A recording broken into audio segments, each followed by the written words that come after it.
자, 오늘 볼 내용은 중세 유럽의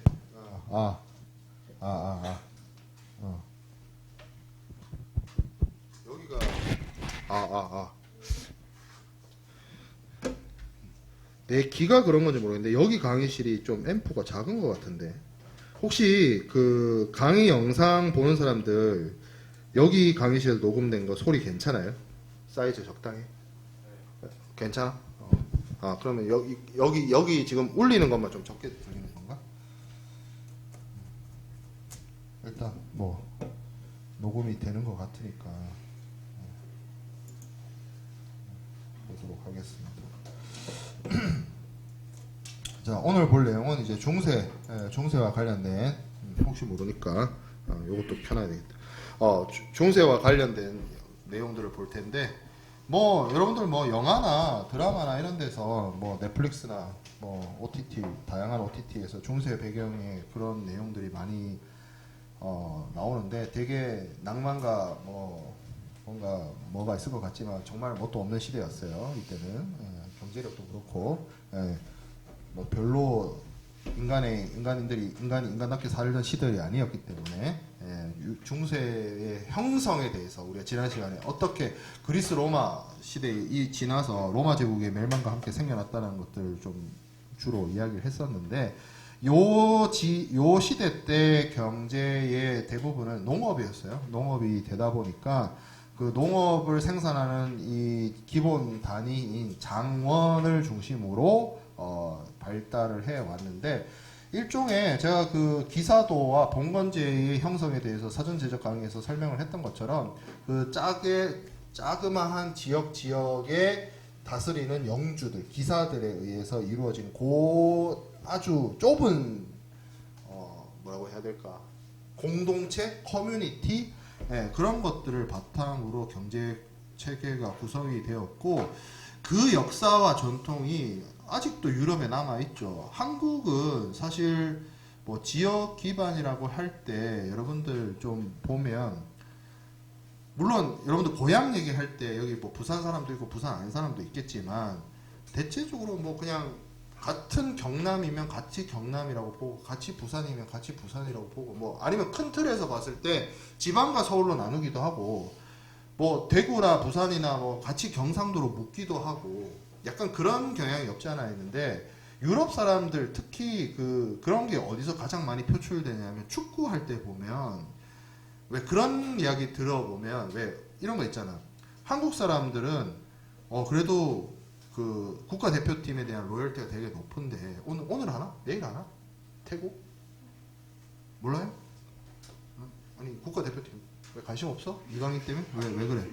오늘인가 내일인가 뭐 아무튼 그런데 그 영국이나 이탈리 사람들 보면 국가대표팀이 어떻게 되는 건 별 관심 없어. 왜? 자기 동네 축구팀, 클럽팀의 어떤 승패를 더 중요시하는.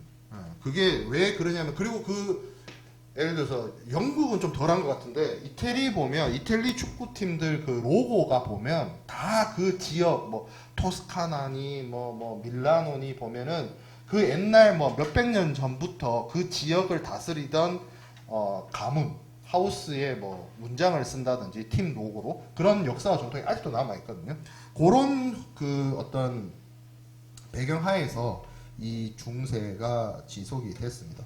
그래서 어떻게 경제 시스템이 돌아가느냐? 농사 기반이에요. 농사 기반이라서 이런 그림으로 이루어져 있죠. 여기 5번 슬라이드 왼쪽 위에 있는 모습이 일반적인 중세 시대의 장원의 모습이에요. 그래서 성이 있고 영주가 거주하는 성이 있고 그 앞에 교회가 있고 교회가 일종의 뭐라고 해야 될까? 사회복지기관 겸 뭐 의료기관 겸 뭐 마을 회관 겸 다 하는 거지. 여기서 뭐 아파도 교회, 슬퍼도 교회, 죽어도 교회, 결혼해도 교회, 그냥 매일매일 교회. 약간 그런 생활이었죠. 그리고 이제 창고 있고 대장간 있고 사람들이 있고 한데 여기 이 땅들 그러니까 농사를 짓는 땅이 크게 세 가지로 나뉩니다. 영주가 직접 가지고 있는 땅, 그리고 개인이 소유하고 있는 농민 보유지, 그리고 교회가 가지고 있는 땅이 있어요. 근데 그 사제계급이나 영주는 직접 자기가 농사를 안 짓잖아. 그럼 어떻게 해야 돼? 농노라고 하는 이 사람들이 원래는 기본적으로 자기 땅 농사를 짓다가 일주일에 일부를 그 영주 땅에 가서 대신 농사를 짓는 거죠. 일종의 세금을 농사라는 노동 행위를 통해서 내는 거죠. 그런 행위를 해서 이 경제 시스템이 구축이 됩니다.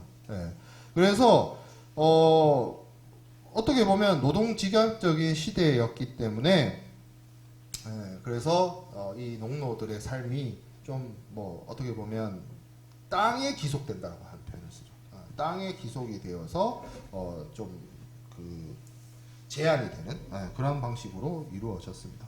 그래서 이 노동력을 이제 바치는 방식으로 지속이 됐고, 이 당시에는 삼포제라는 걸 했는데 여러분들 아마 사회 시간에 혹시 이 내용을 들어본 적 있을 것 같은데, 오늘날에는 농사를 짓는다고 했을 때 뭐 비료라, 그러니까 인공의 비료를 사용을 해서 언제든 매년 농사를 지을 수 있지만, 만약에 인공적인 비료를 사용하지 않고 농사를 지으면 농산물의 수확량 자체가 계속 줄어들게 돼요. 땅이 계속 황폐해져 갈 수 있습니다. 그래서 근데 이런 중세 시대 때는 당연히 인공 비료를 합성할 수 있는 공장이 없었기 때문에 어떤 방식이었냐면 땅을 쉬게 하는 방식밖에 없었습니다. 그래서 여기 나와 있는 것처럼 땅을 세 부분으로 나눠 가지고 첫 번째는 농사를 짓고, 그러니까 봄 농사를 짓고, 두 번째 땅에는 가을 농사를 짓고, 그리고 세 번째 땅은 휴식을 취하는 방식으로 해서 땅을 3교대를 돌린 거예요. 땅을 3교대를 놀리는 방식으로 정원을 운영을 했다라는 거죠.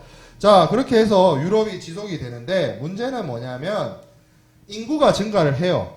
인구가 증가를 하면 그 인구를 부양하기 위한 그 농업 생산력이 뒷받침돼야 됩니다. 왜 여러분들 뭐 그런 이야기 들어봤을 거야. 인구가 몇 명 증가하면 거기에 따라서 증가해야 되는 농업 생산량이 얼마여야 되고, 뭐 이런 경제사에서 배우는 그런 내용들이 있는데, 이 시기에 중세도 그런 식으로 농업에 따라서 부양해야 되는 인구가 굉장히 계속 늘어나게 됩니다. 그래서 해결책을 어떻게 찾았냐면 농사를 지을 수 있는 땅을 찾기 시작을 합니다.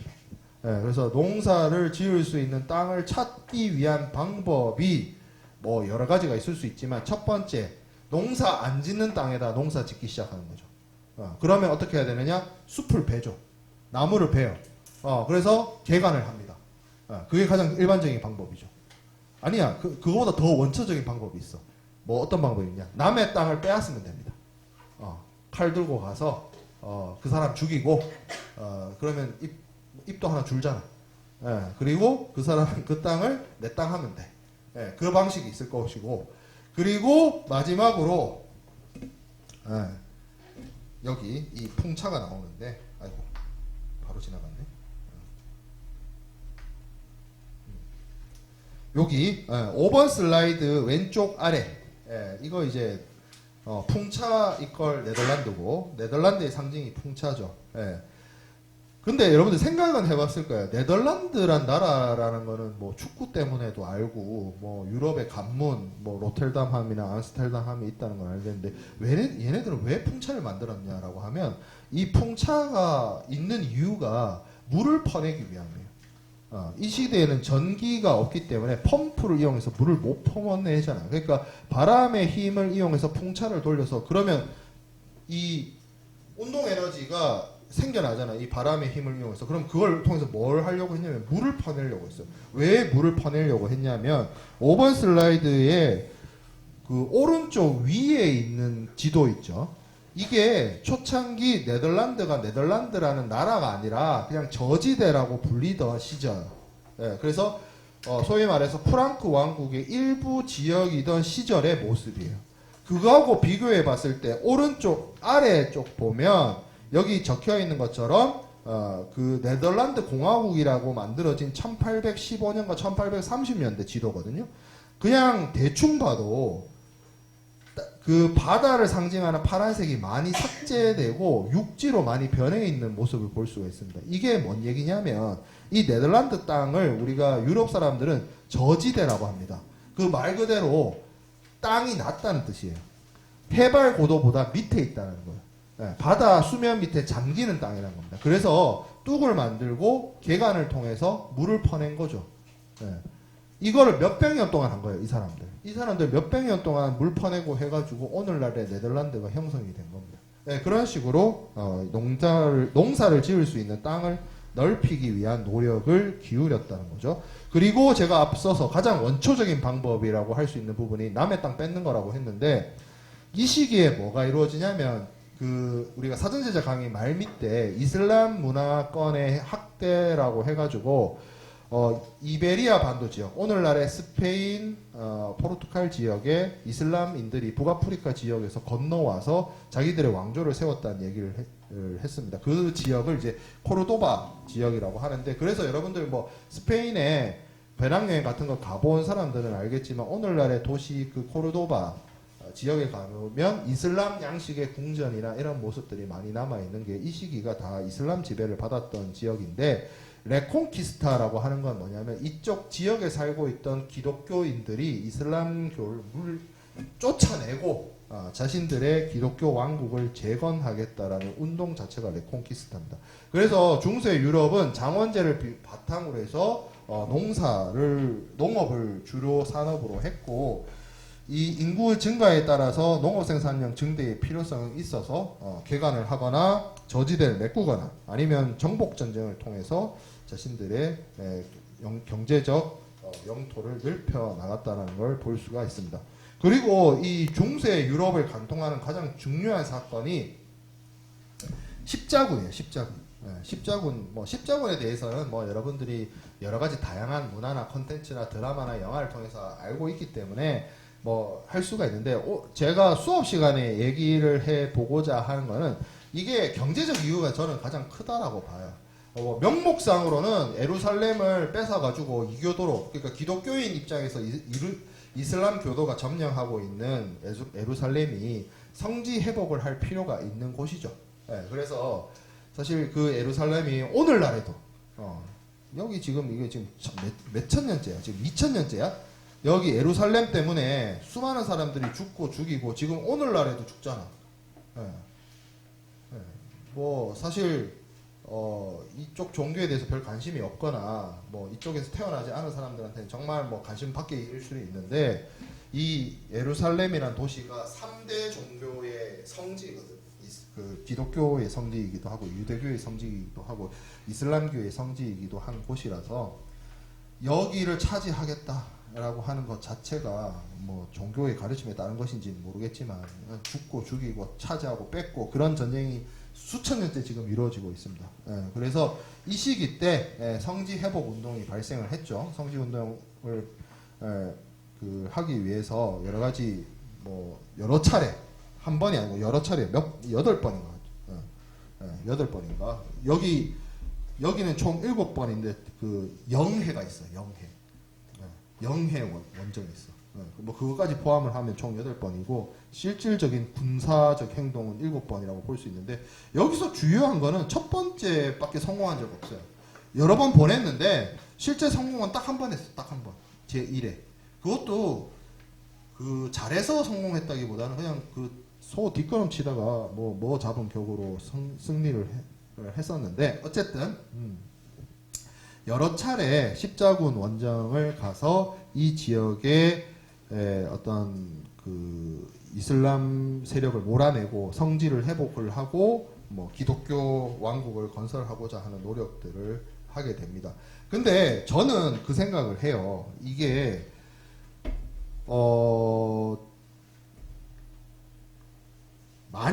만약에 이게 일종의, 저는 그런 거라고 생각이 드는 게, 종교적인 분쟁도 종교적인 분쟁이지만 십자군 원정은 경제적 이유가 가장 컸다라고 생각해 볼 수 있는 게, 이 중동 지역을 통해서 원래대로라고 하면 우리가 지난 시간에 공부했던 실크로드를 통해서 아시아와 유럽을 연결하는 무역망이 형성되어 있는 곳인데, 이 지역이 이슬람 세력이 발달함으로 인해서 이슬람 세력이 중간에 유럽과 아시아 사이에 위치하게 되었다는 거죠.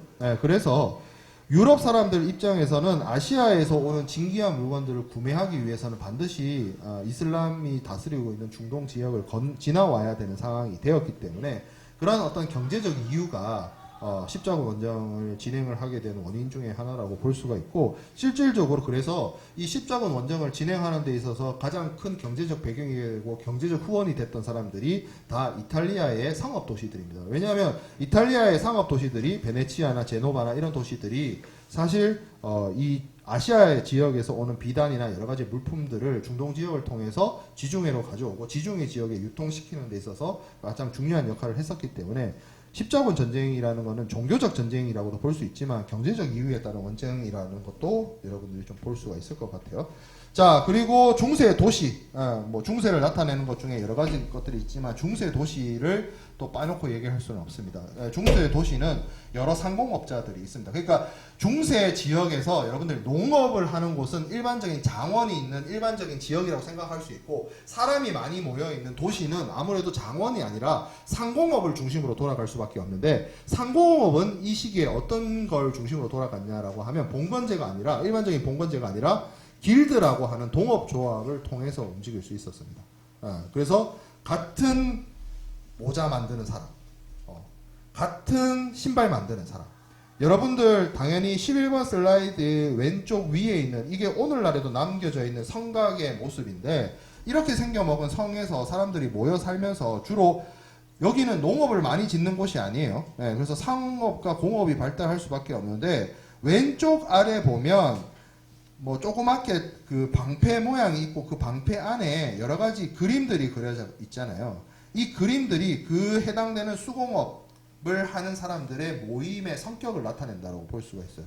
여기 보면 열쇠 모양이 그려진 사람들도 있고 바퀴 모양이 그려진 사람들도 있고, 그리고 뭐 자라든지 이런 게 그려진 것도 있고, 이게 다 그 해당되는 업을 하는 사람. 그리고 이거 그림이 작아서 잘 보이는지 모르겠는데, 요거 여기 제일 아래쪽에 요거 보면 뭐냐면 뒤에서 그 실 짜는 기계 있죠. 방직할 때 견우 직녀가 이렇게 방직할 때 쓰는 배틀이거든. 그런 게 이렇게 그려져 있는 거죠. 그래서 해당되는 어떤 업을 같이 영유하는 사람들의 모임. 그런 게 이제 길드였다. 그래서 중세 도시는 길드를 중심으로 경제 시스템이 돌아갔다는 거죠. 그래서 이 길드 제도는 그러니까 다양하게 나타나요. 그래서 한 도시 안에서 하나의 길드가 형성되기도 하고, 아니면 한 업종, 예를 들어서 뭐 아까 제가 얘기했던 것처럼 무슨 모자 만드는 사람 뭐 이런 식으로 아주 그 어떤 전문적으로 취급하는 그런 어떤 같은 동일 업종의 사람들이 모여 있는 형태이기도 했고요. 그래서 이제 거기서부터 이제 시작된 뭐라고 해야 될까, 공방 뭐 이런 개념으로 내려온 거죠. 왜 여러분들 그 소위 유럽의 명품들 중에 굉장히 오래된 것들 있잖아. 내가 뭐 어떤 특정 브랜드를 얘기하지 않겠는데 그런 브랜드를 기원을 따지고 올라 들어가 보면 다 여기서 시작된 거야. 그래서 몇백 년 전에 어떤 할아버지가 뭐 한 땀 만들기 시작한 뭐 신발 뭐 이렇게 해가지고 지금까지도 브랜드가 남아 있고 뭐 이런 것들 있잖아. 자, 그래서 그런 것들이 길드를 형성을 했고, 이런 성곽 내에 거주하는 사람들, 이런 사람들을 이제 부르주아라고 해서 상공업자 계층을 부르주아. 그러니까 그 맨 9번 슬라이드 밑에 이제 부르주아라는 표현을 써보면 여기 이게 프랑스 말이잖아. 여기 요게 독어로 가면 부르크거든. 함부르크. 뭐 성곽을 뜻하는 그 뜻에 사용되는 그 말입니다. 그래서 성에 거주하는 사람, 상공업자를 지칭하는 말의 시작이 부르주아였어요. 반대로 무산계급, 프롤레타리아란 말은 저 뒤에 나옵니다. 그래서 그러면 이때는 지금은 여러분들 그 유산계급, 무산계급 해가지고 부르주아 그러면 되게 그 사회의 어떤 기득권층으로 느껴지잖아. 근데 여기 이 시대 때 부르주아란 말은 그런 뜻이 아니었어. 이 시대 때, 중세 시대 때 가장 최고 기득권은 왕, 영주, 귀족이었어. 그 다음 사제, 그 다음에 부르주아였어. 상공업 하는 사람. 근데 뒤에서 얘기하겠지만 왕을 그 왕 모가지를 커팅하잖아. 그죠? 그리고 사람들이 종교의 중세와 중세가 아닌 것 중에 가장 비교되는 게 종교에 대한 열정이에요. 이 시대 때는 종교에 제가 이게 농담으로 하는 게 아니라 어떤 특정 종교를 비난하는 게 아니라 왜 이 시대 때는 종교 자체가 삶이었기 때문에 모든 생활이 그 교회 중심으로 돌아갔단 말이에요. 근데 뒤에 나중에 이 시민혁명이나 이 르네상스를 거치면서 사람들의 생각이 많이 바뀌어요. 신 중심에서 인간 중심으로 다시 돌아와요. 르네상스를 거치면서. 그러면서 뭐가 되냐면 모든 일상생활의 중심이 교회가 되던 것이 인간으로 다시 돌아옵니다. 그러면 제1계급이 왕이었고 귀족이었는데 단도대로 모가지 커팅. 제2계급이 사제였는데 종교가 삶의 중심이 아니게 돼. 그렇게 돼서 주도권을 잡고 사회의 기득권이 된 게 부르주아야. 근데 부르주아들이 이제 독주를 하니까 얘네들은 다 뭐야? 상공업자들. 지금 여기 시작 자체가 뭐로 돼 있어? 돈 벌기 위해서 상업하는 사람. 그리고 물건을 만들어내는 공업자. 그러니까 이런 사람들이 자본가, 이런 사람들이 되는 거야. 이 사람들이 돈 벌어서 자본가 되고 이런 건데 여기에 대한 이 계급에 대한 반발로서 무산계급이 나온 거야. 프롤레타리아. 사회주의, 공산주의에서 말하는. 그러니까 지금 여러분들이 생각하는 부르주아가 아니야. 이 시대 때는. 아직까지는. not yet이야. not yet.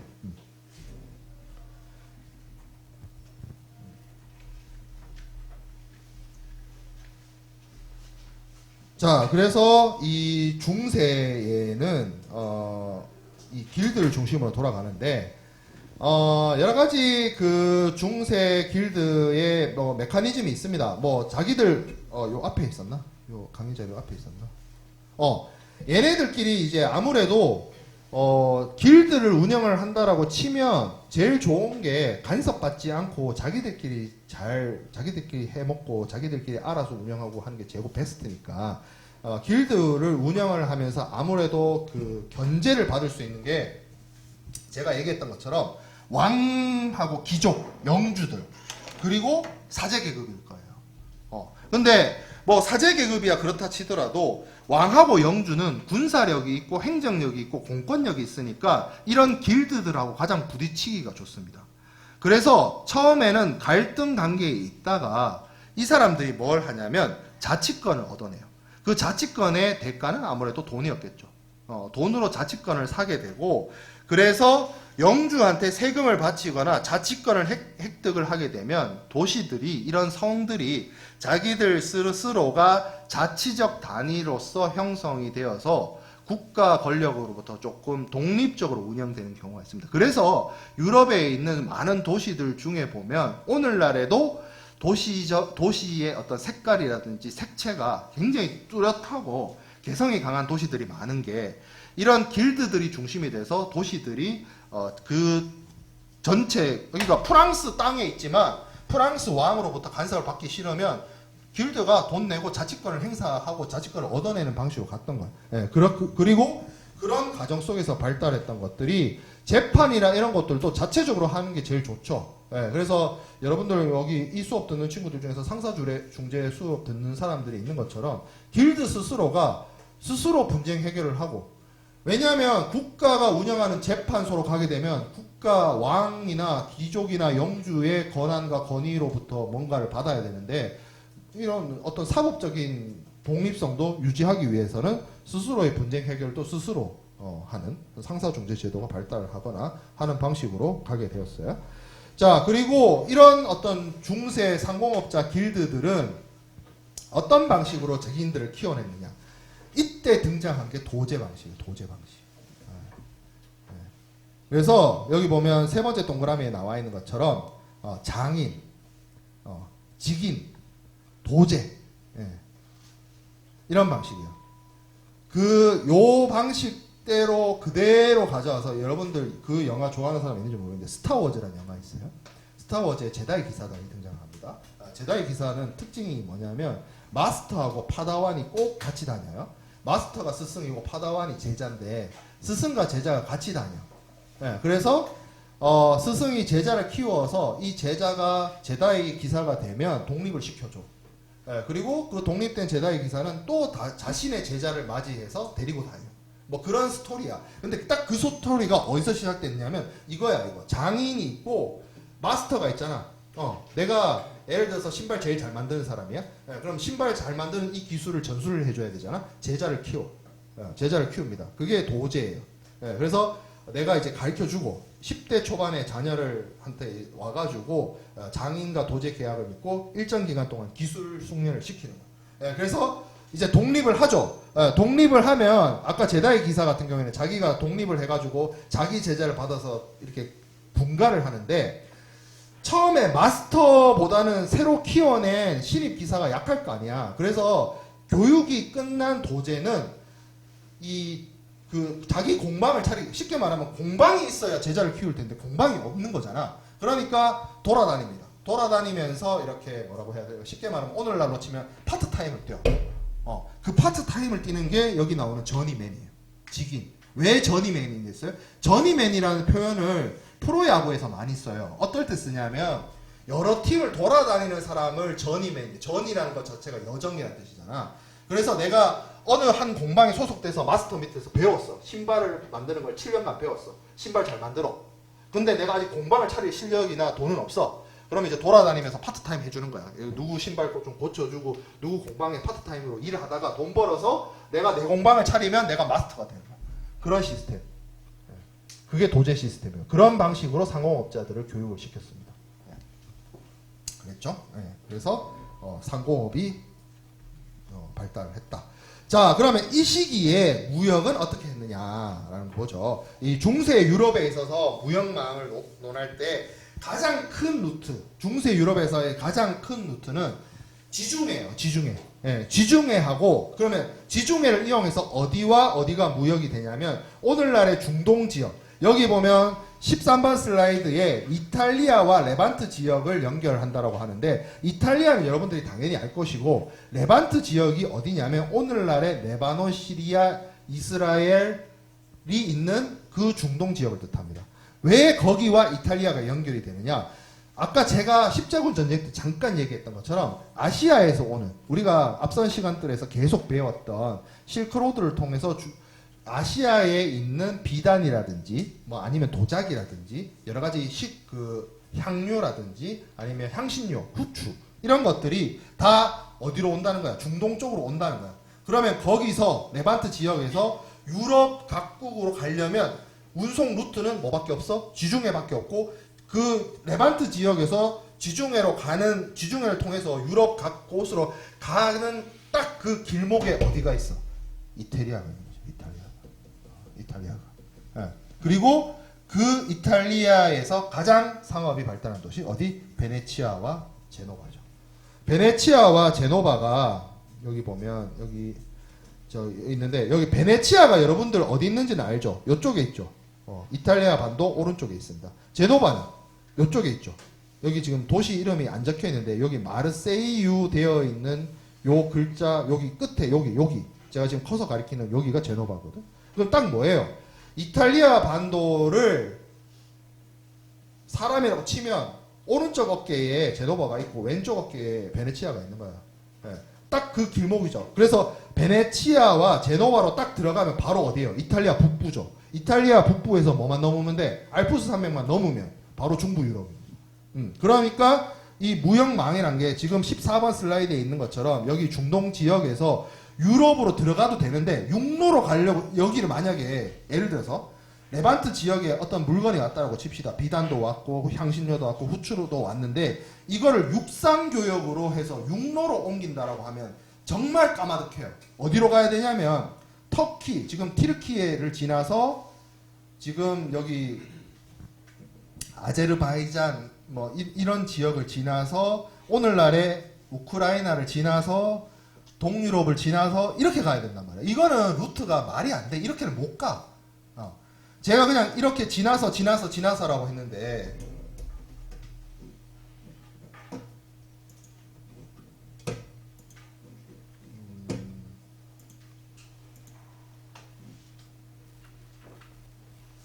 이거 말고 지형지도 없나?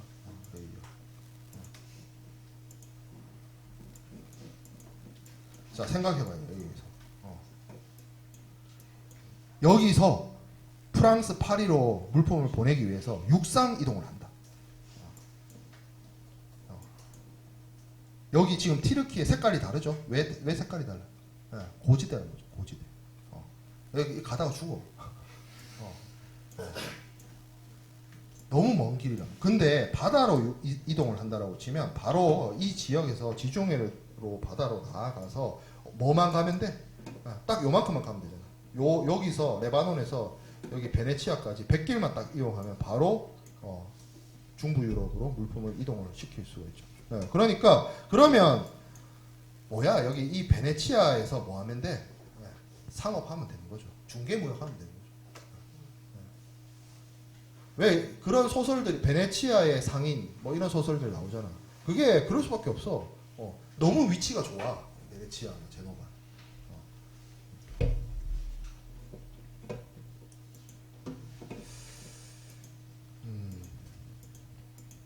자, 그래서 이런 방식의 해상 방식을 사용을 해서 이탈리아 상인들이 그래서 중개 무역을 했고 주로 이제 동양에서 들어오는 물품들은 여기 나와 있는 것처럼 향신료, 비단 이런 것들이고 그런 것들 뭐 설탕 뭐 이런 것들 들어왔고 반대로도 나갈 거 아니야.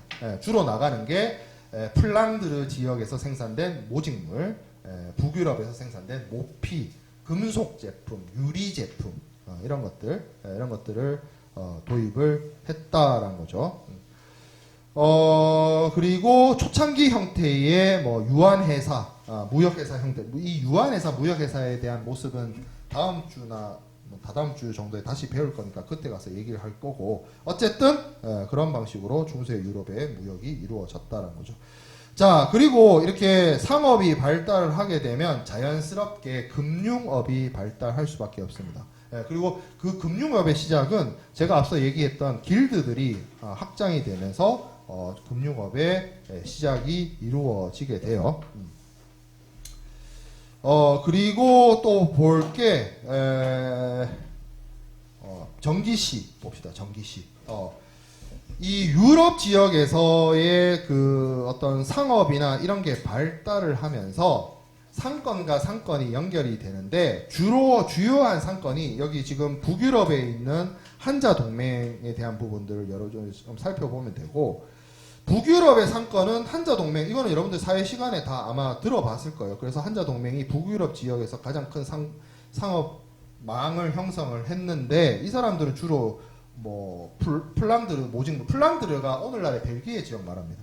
모직물이나 보르도의 포도주나 런던의 금속 제품이나 이런 것들을 거래를 했었는데, 제가 지금 아까 처음에 얘기했던 것처럼 이탈리아 베네치아나 뭐 제노바의 상인들도 있었고 북유럽의 한자 동맹들도 있었고 했는데, 이 사람들 간에 이제 상업의 행위가 이루어지게 되면서 만나게 되는 지역이 있습니다. 그 만나게 되는 지역이 주로 어디였냐면 프랑스의 오늘날의 프랑스 파리 인근, 그리고 독일로 치면 프랑크푸르트 인근 지역에서 페어라는 게 형성이 됩니다. 이게 이제 번역을 한국에서는 제가 역사학자가 아니라서 이거를 제가 주도적으로 번역하진 않는데, 주로 사학자들이 번역한 거를 쓸 수밖에 없어서 이 표현을 그대로 가져왔는데, 한국에서는 이거를 이제 전기시라고 번역을 해요. 근데 영어 표현이 페어야, 페어. 여러분들 이 페어란 표현 많이 들어봤어. 베이비 페어, 골프 페어 들어봤잖아. 그거야. 그 페어야. 그 페어란 표현이 여기서 사용이 돼요. 그래서 이게 원래 처음 시작이 여기서 시작된 거야. 베이비 페어의 시작은 중세 유럽에서 시작이 됐다. 뭐였냐면 북유럽에 있는 여러 상공업자들, 한자 동맹을 비롯한 상공업자들하고 이탈리아 남부에 있는 베네치아 이런 상인들이 중간에서 만나서 교역을 할 건데, 그 모여서 정기적이진 않지만 정례적으로 만나서 교역을 하던 그 모습이 페어였다는 거예요. 그래서 보통 연에서 뭐 1년에 한 번, 뭐 지정된 시간대 한 번, 그리고 한 번 열리면 뭐 한 3주에서 6주 모여가지고 가지고 온 거 서로 팔고, 그게 발생을 했다는 거죠. 그래서 거기에서 북유럽에서 온 뭐 청어부터 시작해서 목재, 타르 뭐 이런 것들, 그리고 중세 유럽에서 가지고 온 여러 가지 동방에서 온 진귀한 물건들이 교역이 이루어졌다는 거죠. 네. 네. 그래서 그 모습이 이런 모습입니다. 이런 모습.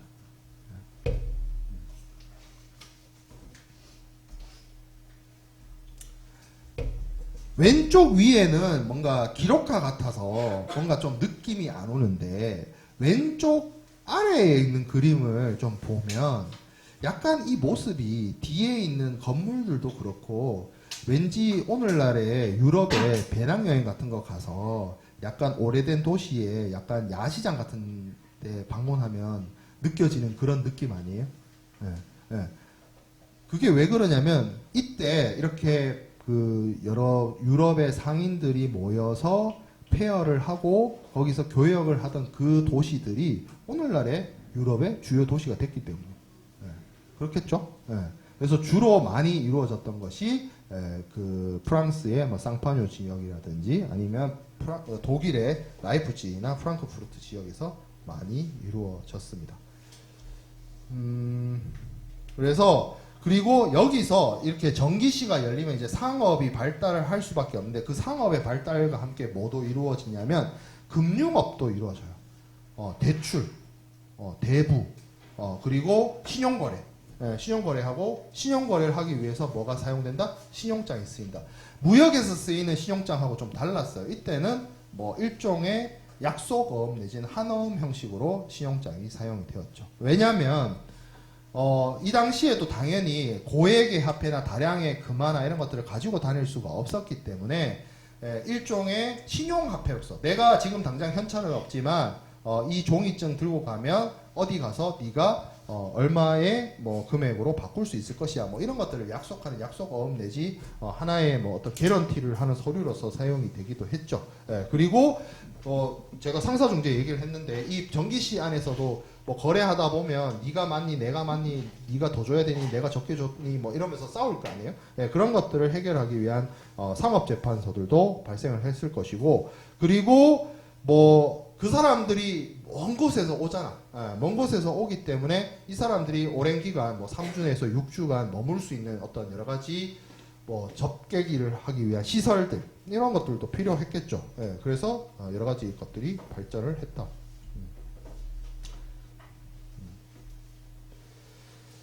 그렇죠. 그래서 여기 나와 있는 것처럼 불이해, 지금 벨기에, 벨기에 지역이라든지 파리라든지 그런 지역에서 많이 발달을 했습니다. 그리고 중세 유럽의 공업은 아무래도 이 농업에 부수적일 수밖에 없어요. 왜냐하면 지금은 산업혁명을 하기도 이전이고 주로 이제 가내수공업 정도였기 때문에 뭐 농기구라든지 옷감이라든지 이런 것들을 만드는 수준에 머물렀고, 좀 발달한 거는 모직물이나 이런 것들을 생산해내는 부분 정도가 이제 좀 발달을 해 있었습니다. 그리고 뭐 강업이나 뭐 철 이용하는 철강 공업이나 뭐 이런 부분들도 어느 정도 가내수공업 형태에 머물러 있었다라가 이 시대의 핵심이에요.